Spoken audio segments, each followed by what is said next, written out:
Good evening. I'd like to call the meeting to order. Welcome to the Housing Commission's March 4th regular Housing Commission meeting. This is a hybrid meeting with the Housing Commission members, city staff, and members of the public participating in the Oak Conference Room via Zoom. And the meeting is called to order at 6:31 p.m. I'd like to introduce staff with us this evening. We have Housing Manager Tim Long, Management Analyst Ariana Milton, and Principal Planner Tom Smith. And I will move on to Commissioner roll call. So Vice Chair Beely is absent. Commissioner Chapa.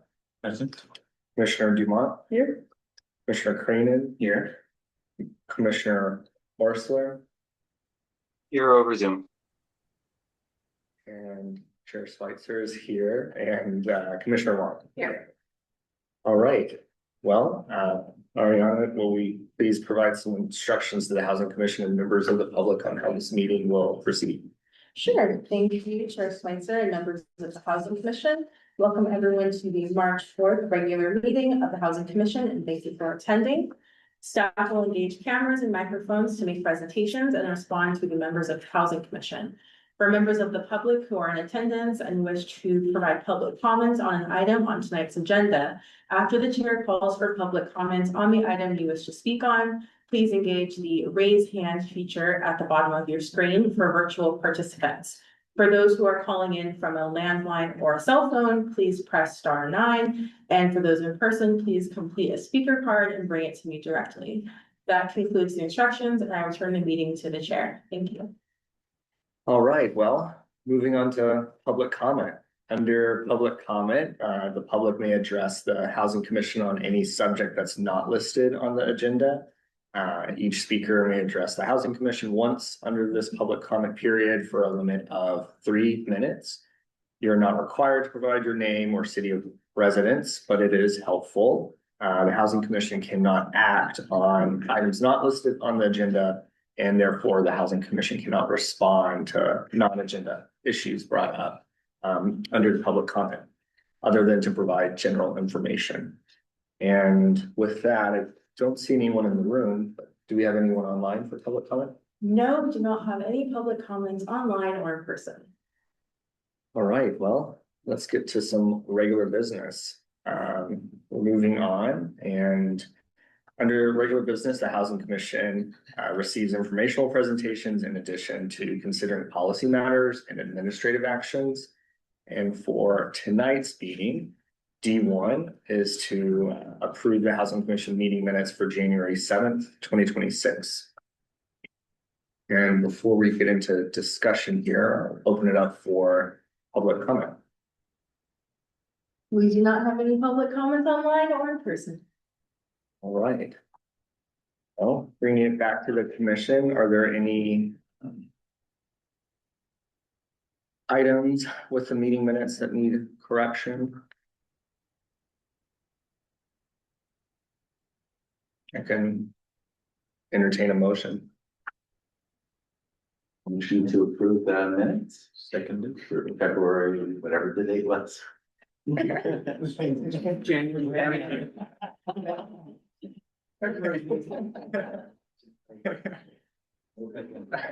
Sorry. Who put the second? Commissioner Chapa. Okay, so we have a motion by Commissioner Cranen and a second by Commissioner Chapa to approve the Housing Commission meeting minutes for January 7th, 2026. I will now do a roll call vote. Vice Chair Beely is absent. Commissioner Chapa? Yay. Commissioner Dumont? Yes. Commissioner Cranen? Yes. Commissioner Osler? Yes, please. Commissioner, excuse me, Chair Schweitzer? Yes. And Commissioner Wong? Yes. Great, the motion passes 6-0 with 1 absence. All right, well, let's get on to D2. Discuss and assess the future of Housing Commission ad hoc committees. And we have here a item to review and recommend to the City Council the acceptance of the 2025 Housing Element Annual Progress Report. And with that, we have Principal Planner Tom Smith was with us this evening to give a presentation. Yeah, thank you for having me to your meeting, and we're having a little bit of a discussion beforehand, so some of these slides may be a little redundant for some of the things that it seems like already known, but we'll go through the 2025 annual progress report this evening. You can go to the next slide. So I think I was here last year around this time for the APR, and we have to provide that to the state before or on April 1st every year. So it's our update for the previous year, looking back at the number of units that we permitted and the work that we did to implement our housing development related programs. Slide. 2025 was the third year of the sixth cycle housing element, and it does cover an 8-year period from 2023 to 2031. Our housing element was first adopted in January 2023, and then was certified by the state in March 2024.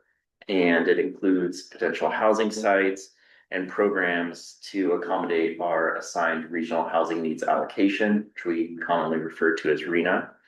And RHNA is the number of units that are assigned to the city through a state process that looks at each jurisdiction's housing demand, your employment opportunities, and the needs that are established through a formula and assigned out to the different cities and counties. So the next slide shows our regional housing needs allocation for this planning period through 2031. And we have, if you look at the total, there's nearly 3,000 units that we need to plan for through that period. So 740 very low, 426 low, 496 moderate, and above moderate, a little over 1,200. And for the APR, the state requires cities to track development across 3 different phases of the development process. So first it's entitlements. So does it need to go to city council? Does it need to get planning commission approval? So there's one bucket of projects there. Then we have to track when it receives the building permits, which is kind of that magic number of when it counts against these units that we have here. And then finally, when we final the building permit and somebody can move into a unit is the third category that we have to report on. So that's the full life cycle of permitting and developing a unit that we report on each year. And if we go to the next slide, adding in some additional rows to that table, you can see in the middle, the row that's highlighted in blue or has the blue border around it. That's our production for 2025. So you can see across the different income categories, it adds up to 102 units total, and chipping away at progress across those different income categories. For a little bit of comparison, in 2024, we had 176 new units. So it's a decline from that. But in 2023, we had 65 units. So we're kind of in between the high and the low of the past 2 years in the cycle. The rows below that one that's outlined in blue show the total units that we've produced since the start of the housing element cycle, and then the percentage complete against our RHNA. So you can see that we're doing best in terms of above moderate income production of nearly 60% of the way there. And on the other end of the spectrum, at the very low income level, we're at 18.5%. So something for us to keep track of in the coming years. And the final row is just sort of like how many units total do we need to produce through the remainder of the cycle in order to hit that goal. The next slide. It mentions in the staff report, like I said, we're only counting units when they get a building permit, but things that have recently been approved, there's quite a few units that are out there that are still in the process of going through the building permit process. They haven't hit that mark yet, but if they do in the near future, then there's thousands of units that are out there. So Willow Village is one that was approved a few years ago. 123 Independence Drive is another one, so that's 2,100 units and more that were approved in previous years, just to name a couple of big ones. In 2025 alone, over 1,000 units were approved. So those should be proceeding towards building permits, hopefully. And then in the pipeline currently still in review, that hasn't made it to hearings yet. We have over 1,500 units there. So some hope for future years, based on that production that's still out there. Just one question, so which one, you had the three different life cycle stages, so are the first two in that first the first two main bullets in that first life cycle stage? Yes, those would have been reported either on this APR or previous year's APR, and then the third bullet down, those are ones that you'll see pop up in a future year once they get their approvals from planning commission or city council. Yeah, good question. Next slide. So the other thing that we report on is not just unit production, but how we're doing in terms of meeting the programs that we have in our housing element to further housing the community. And that's table D of the APR. It's off page D 2.16. I'm not going to go through the nearly 80 programs there, but I'm just going to pull out the highlights that we talked about in the staff report. So the things that maybe were most notable from last year were there was a loan towards development of 8 affordable ownership units at 335 Pierce Road. I think the commission is aware of that project and has had discussions about that. So that's a good one to note. And that project is currently under review for entitlements. So not yet in that life cycle tracker, but will be in the near future. And then there's a rendering of that project over on the right. The anti-displacement plan development, I think obviously the commission is very aware of the efforts that have been ongoing there. And so the different work that was done through outreach and the community survey, the postcards, the attendance at local events that happened throughout 2025, the study sessions in September of last year, and furthering that development of the anti-displacement plan. So that's a big one. And then finally on this slide, the BMR housing program amendments, which again, commission has worked on in last year's program, and so there's that as well. And that's to sort of continue program H4A in the housing element, and then the coming rounds that are sort of with the Grand Nexus study, the things that are happening in relation to that to further those amendments. So the next slide, just touching on a couple more. The program for the downtown parking lots and exploring affordable housing on sites downtown. There was an RFP that was released last year.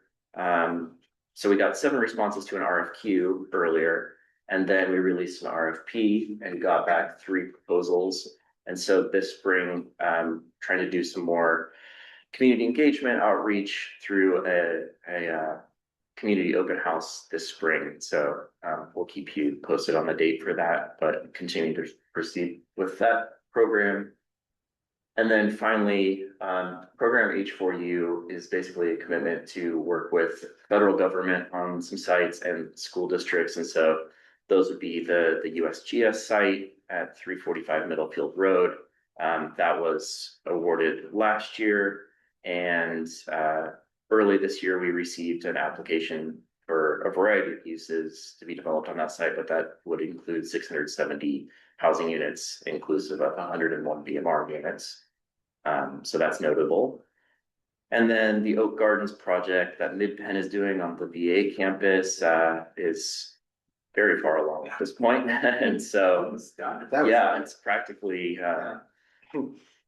there.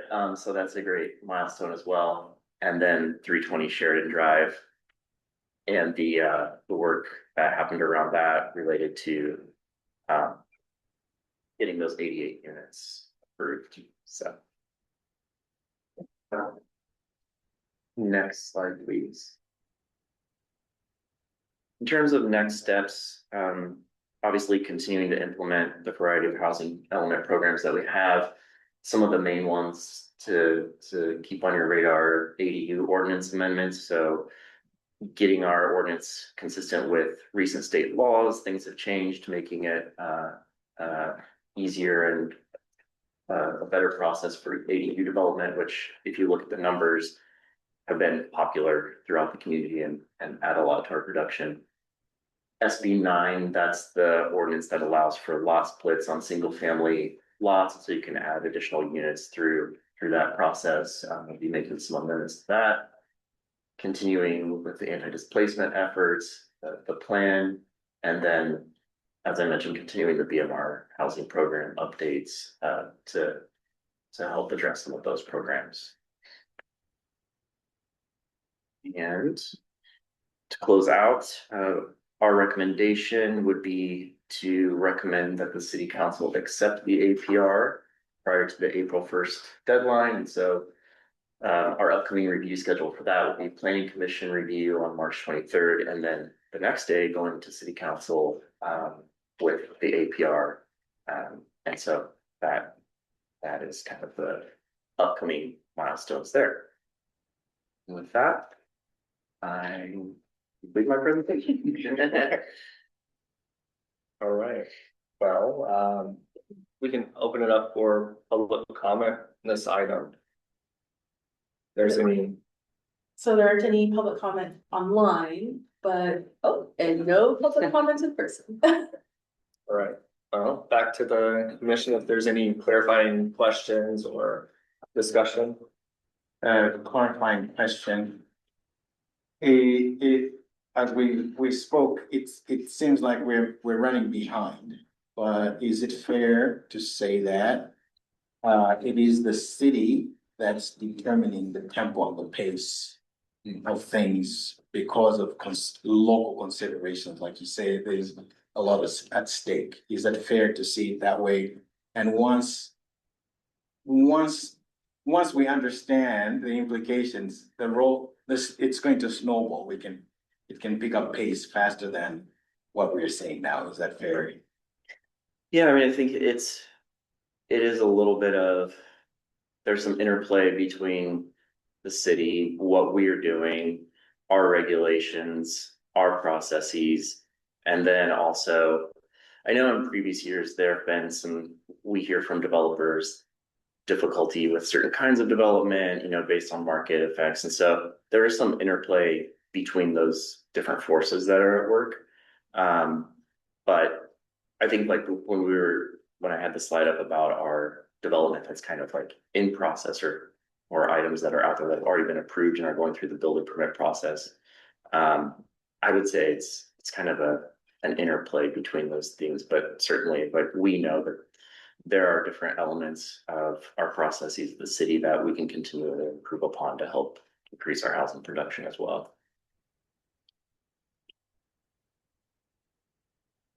Quick question. So I'm new to this APR process. So what happens is so tonight we sort of recommend approval, and then it goes to planning, and then it goes to city council, and then it goes to the state. Do we get feedback on it, or is it just something we have to submit and then it kind of lives somewhere and we'll do it again next year? Yeah, that's a great question. So we do submit it. We'll submit it by April 1st. There are some checkpoints, I would say, where we have a program actually in our housing element that says that in 2027, we will review the progress that we've made, because 2026, what we were talking a little bit earlier, that's the halfway mark. So once we get through the end of this year, we are supposed to check in as a community, as a city, with council, and say, like, where are we doing well? Where do we have things that we can improve upon? So we have sort of that internal regulation, but the state can and may reach out with questions on various aspects of it. So there's not like a formal sequence where we know the state is going to say, you know, okay, we don't sit at the table and talk about the APR with them. But if there are questions about specific projects and how they're progressing, or they see something that they need more information about, they will reach out to us about it. I know I had a that, question about the streamlined ministerial approval process. So I guess it mentions that we'll be reviewing that in 2027. Are there further checkpoints between us and the city, or is this APR basically the last thing they'll see from us on that? Right, that's the other, so there's the mention of it's the SMAP, that's streamlined ministerial approval process. That is the other thing that will come to place is we will get, the state will take a look at our progress at the halfway point. And I believe that happens after 2026. So when we have the full 4 years of data, we may then, depending on the results, be subject to some streamlining if we haven't met their targeted progress. So that's another sort of built-in checkpoint. so that's the double secret probation that that San Francisco's under right now. I don't know if I would describe it that way, but yeah. And then you had a question or a comment? That was, no, I was gonna ask, it's roughly the same question as when does the streamlining kick in or potentially be? I mean, I think San Francisco is the only county that's had that happen or city that's had that happen. Yeah, the halfway point is like the thing that's gonna trigger those various aspects of our check-ins, so. I had a question related to process. So what is it that we are, what's the basis for a recommendation from us tonight? Good question. Yes, so this is, I think the recommendation is to accept the report. And it's meant to simply be kind of, it's almost like an informational update, a chance to ask questions about things that you note in the report. But really, the recommendation is simply to acknowledge that this is where we are in the process. If there's anything that seems to be, anything that's numerically where you're like, this, I know about this project and I don't see it on the list or whatever, like that kind of thing would be good to know. But generally, it's just an opportunity to kind of have the discussion and not so much weigh in on like a policy decision or something like that. So if I notice a typo, can I point it out?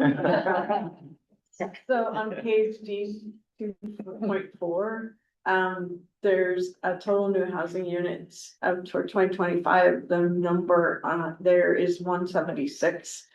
And you showed pretty much the same thing, it's 102.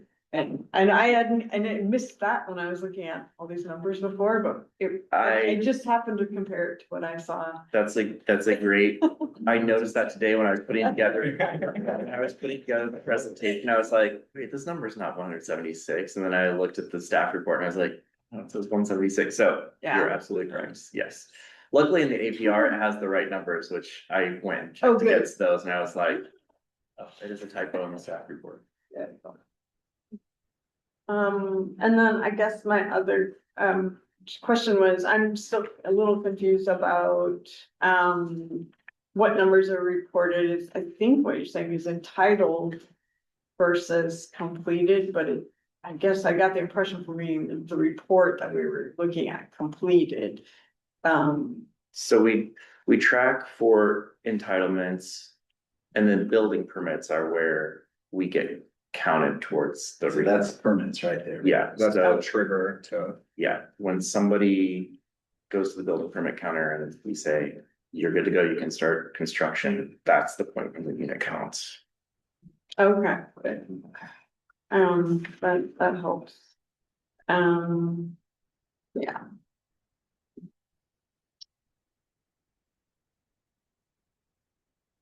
very concerned about the number of variable units and the rates slowing down there.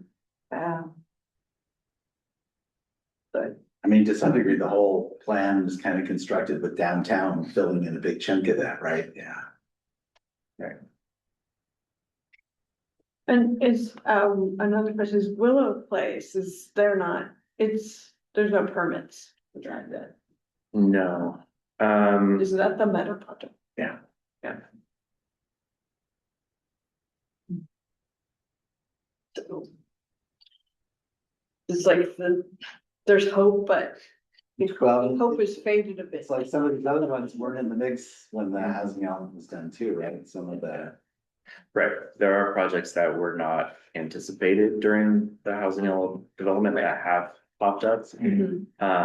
But the other side of the coin is some of these are very large projects and they take a while to get through just because they're so huge. And there's so much to them that it can take a little while to get through the building permits, which is why I think we see like there's this large number of units out there that have been entitled, but getting through building codes and all of those aspects of the development takes a little bit of time. So that's something for us to keep track of. Yeah, if I could just to add to Commissioner Champa's question about the interplay, the market has been much different in the past few years, so there are those type of considerations also. Okay. And just to add, these reports have gotten increasingly complex in the past few years. When I started, there were like 4 tabs, and now they're like 10 tabs now, where you have to report on SB 9, and I think in the future, we also have to report on extremely low income also, right? So it's just, so it's just becoming a more complex, a more detailed report. So kudos to the planning staff for putting together that report. Yes, the number of fields always seems to expand every year. It's good to have the data. I mean, it's good to know, but it also takes quite a bit of time to gather all of it. Yeah. So.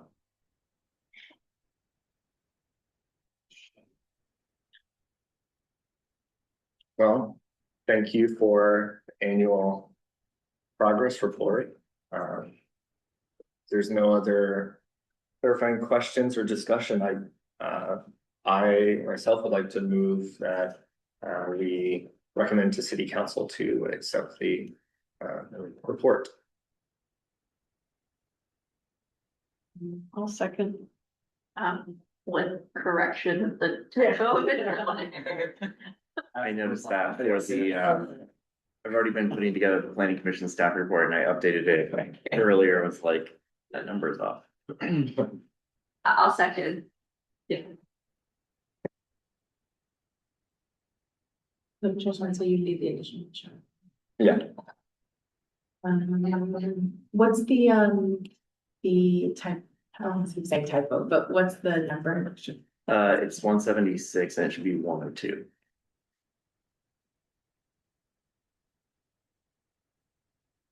Okay, so we have a motion by Chair Switzer and a second by technically Commissioner Dumont. Oh, there's a second. You've got a third minute.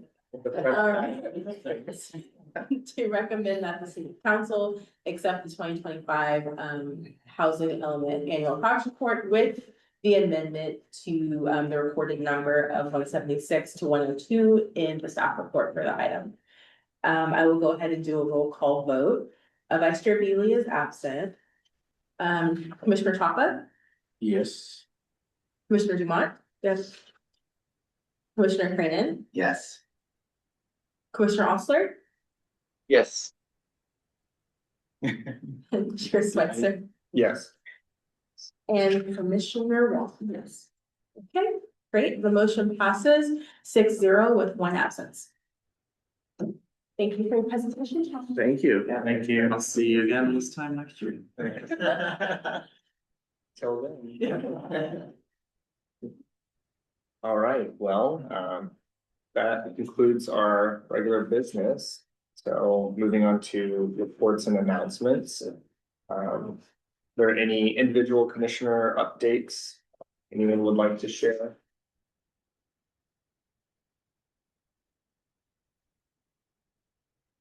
Seeing none, we can move on. I was gonna ask just one question. Do we want to try and get our outreach meeting into the Ravenswood School District newsletter? That was the only item. That will come up in the next item. Okay. Well, we have our subcommittee, community outreach and resource fair update. And we can have an update. No. So yeah, we're working diligently to organize the Housing and Neighborhood Resource Fair. We're about 10 weeks away from the fair, so 2.5 months essentially. A save the date will be going out to all organizations that we'd like to participate. Try to send it out tomorrow afternoon. And then as a reminder, the goal is to have about 2 to 3 organizations that provide resources for the following categories, which is going to be housing support services, financial assistance, legal resources, health and wellness, and food assistance. So those are the categories that we're trying to cover of food assistance. Oh, yeah, and thank you, Chair Schweitzer, for sending out the list of organizations that the subcommittee kind of collabed on. And I was really happy to note that comparing that list to my master list, it was about 85 to 90% of the same people. So yeah, it seems like we're all kind of on the same page as far as what organizations we'd like to invite and see out there represented. So as far as the next steps for the subcommittee to consider, I've been in talks with the city's branding manager and the city clerk just to confirm like what you guys can actually do without being in violation of the Brown Act, because there are some boundaries. And so I'll share some of those. So sharing on social media is fine without actually discussing housing commission related items in your posts. That's per the Brown Act. Helping distribute flyers or printed materials when they're available. I'm currently working on a postcard flyer that we're going to have at the other upcoming city events. And so I'll also be giving the subcommittee copies of that flyer as well. And so that you can share. I should be finalized with the flyer probably in the next week and a half. So I'll be in touch with you all to give you a copy of that. Word of mouth, of course, which is like normal, sharing the information, receiving feedback from the community. And then we're discouraging you guys from connecting with like public resources like the school districts. We'll handle that. Okay. Because we have to make sure that the material that's going out and the information is like kind of city vetted. But you guys are more than welcome to connect with like affinity groups, local orgs, like faith communities, nonprofits, things like that. So more than welcome to do that as well. And then actually, Tim doesn't know this, but I talked to Kendra, who's our branding manager, this afternoon, and we talked about a really good idea of shooting like a small promo video for the fair. So we would be looking for like 1 to 2 commissioners to be involved, and it's not have a studio, it's gonna be outside on campus somewhere. She has a really nice iPhone, like it'll be very nice, high resolution. So just in the video, whoever wants to volunteer, we'll be talking about like what kinds of resources will be at the fair for residents to take advantage of, like what organizations will be attending, and then any activities that we might have for like the children. We're still kind of working that out that are there visiting. So yeah, promo will be short, about 15-30 seconds, very quick, very casual. And we'll have it on all of the city social media accounts. So like Facebook, Instagram, X, Nextdoor, LinkedIn, like all that kind of stuff. So we want to kind of use it to blast where we can. We kind of saw that as like a good way for you guys to like actively participate outside of just being at, whoever is going to be at the actual fair. And also work towards, your work plan goals. But also like encourage like your fellow residents to like also come out because you guys live here. So it's important that, we show that to the community as well. So that they can take advantage of all the resources that are available. So those are my updates. Great. So, yeah. That's exciting. Yeah. So I do have a question. So I think we may have talked about this before. We can't all be at the fair together, No. right? So if we all wanted to go, we would have to figure out what time. Or we could notice it. Yeah, I we mean, could do that. We could notice it as a special meeting Yeah, for May 16th. we could do that. Yeah, that's definitely an option, or we could stagger. Yeah. And have a certain commissioners come at different times, just depending on your guys' availability. Yeah, understanding, well, yeah, I think stagger would, but if need be, it could be a special meeting, but. I just didn't wanna like see someone coming and be like. No. Yeah. So basically, don't jump the gun. Anything you put out there, we can share. Maybe it's gone through. We can. Yes, anything that you guys are receiving from Repose, me, repose. yeah, it'll be finalized, it'll be given the stamp of approval by powers that be, and then you can go from there. Right. But as far as like your own, your own personal word of mouth is perfectly fine. Post on social media are fine, just make sure there's no correlation with the actual housing commission, because that's a Brown Act violation, but yeah, you guys are free to do that. What are the hours do you think it'll be? It's gonna be from 1 to 4. Yeah, setup probably will be at noon, and then, yeah, take down afterwards, so.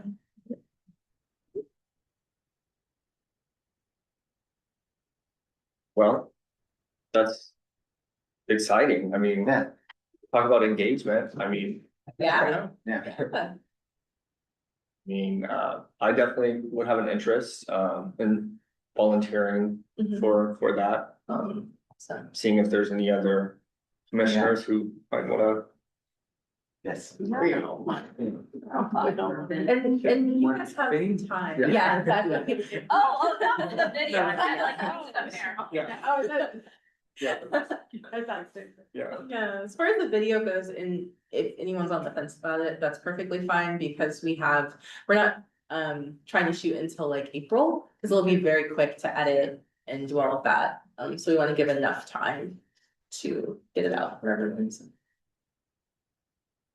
Marinating on. So don't need to decide now, but putting that out there. No pressure.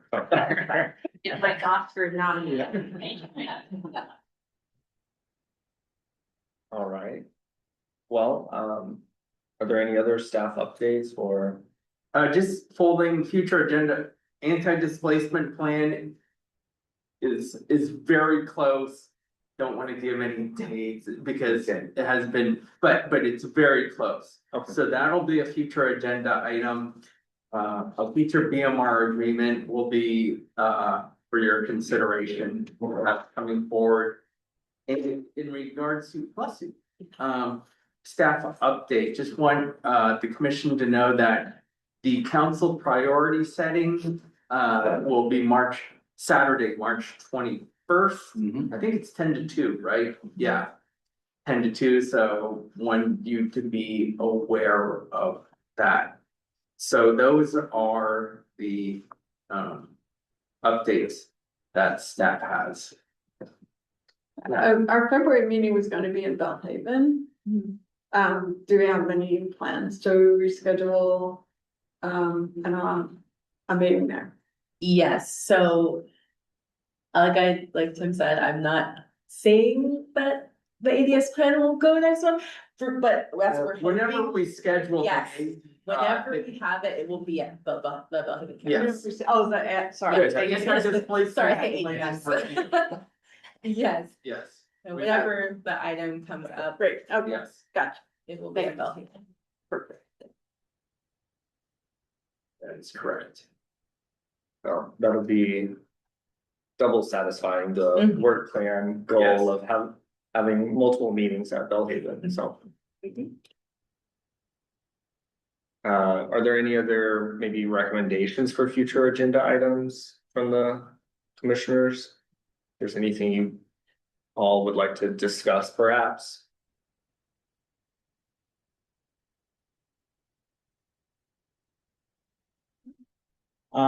I would like the housing commission to consider looking at preferences for the waiting lists, because that's, I think, an understanding of the community is what feeds into the preferences. And it's an important point because of when you look at the three, how many, like more, 4 areas, there's one that's progressing really well for what was it, mid-income? But there's a really low one, and the next one low.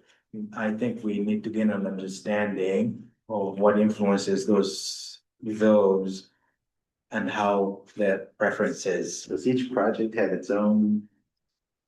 Well, somewhat? yeah, sorry, when you said preferences, Yeah.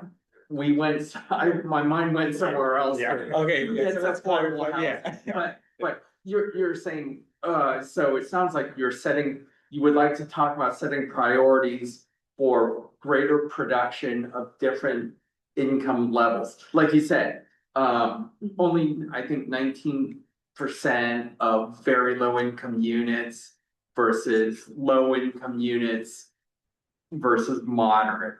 And it sounds like you would like, and correct me if I'm wrong, how to maybe talk about providing priority or how to boost Understanding and production. boost. So there, yes, Mm. so we achieve equity because it's clear that there's only one area that's predominantly responsive, and that's linked perhaps to income levels. But we want an understanding of all the other areas, so we can perhaps have some understanding of equity in there, if you like. Or how to produce Yeah. across the board versus above line. So, okay, I mean, it's largely market driven, right? Yeah. For developers to find what, would pencil out or what would be Absolutely. financially feasible. Feasible. Yeah, on projects, but there are some city programs and incentives and processes that might be able to improve production of housing, but. and it's longer, Tom had mentioned BMR revisions and he briefly mentioned the Grand Nexus study. So we are staff as part of a multi-jurisdictional effort are exploring how we can produce different income levels.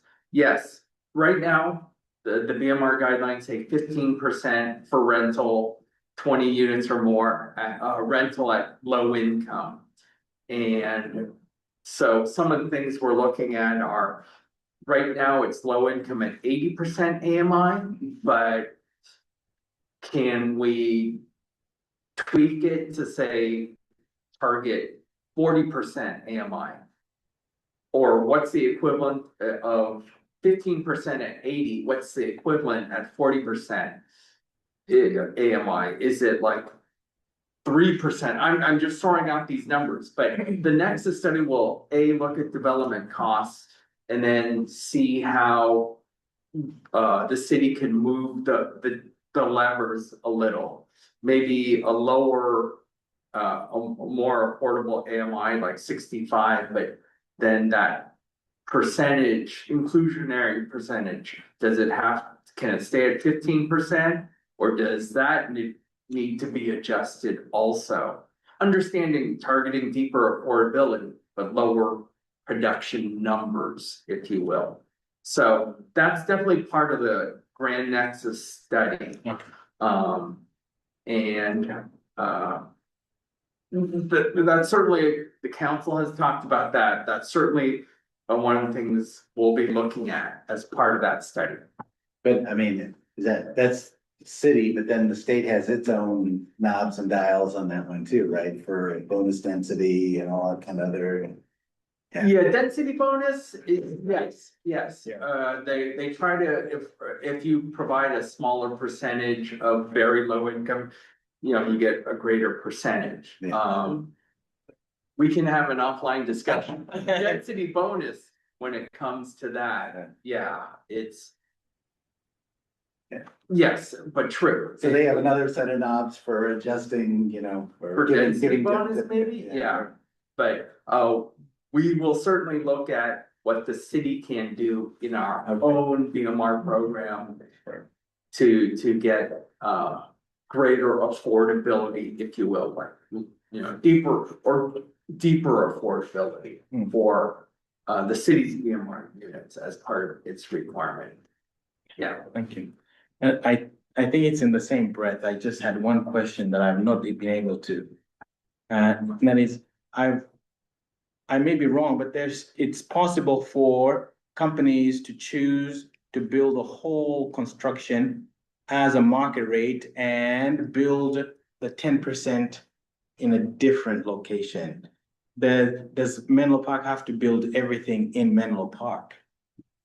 On the housing element, because Well, per the BMR guidelines, there is an option to produce BMR units off-site. okay, got it. Yes, there is an off-site option, Thank you. yes, But in the jurisdiction. in the jurisdiction, yeah, yeah. Thank you. Well, I guess nothing's ever asked, but yes, yeah, it's in the jurisdiction, yeah, Thank you. yes. I guess I was wondering about, so if we're talking about, BMR regulations.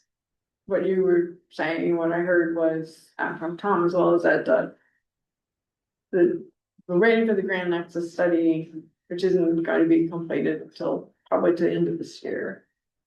Yeah, the initial results should be coming out in fall, but, based on those results, the city will. Formulate or prepare the revisions, how the city would like to take that information. And revise the BMR guidelines, but yes, that's later this year. But I think, and what Commissioner Chapel might have been suggesting is, some kind of, discussion or. Understanding, is that what you were clarifying of what the different scenarios could be in advance of that, or are we waiting until that all comes out? And I'm not following exactly what we landed on. I would suggest, let's wait to see what the actual development numbers are. I think we can, because that's the reality of it, is kind of the interplay is, if the market isn't. Going great guns, you can prioritize all you want, but there won't be any production. That's right. So I think it's better to get some concrete numbers. And then based on that, have a discussion about. How to best prioritize or encourage production for those. Lower. Very low. Those type of units.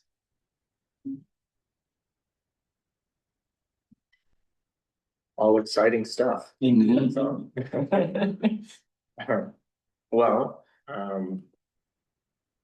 there aren't any other items from staff or commissioners. We can adjourn the meeting at 7:20.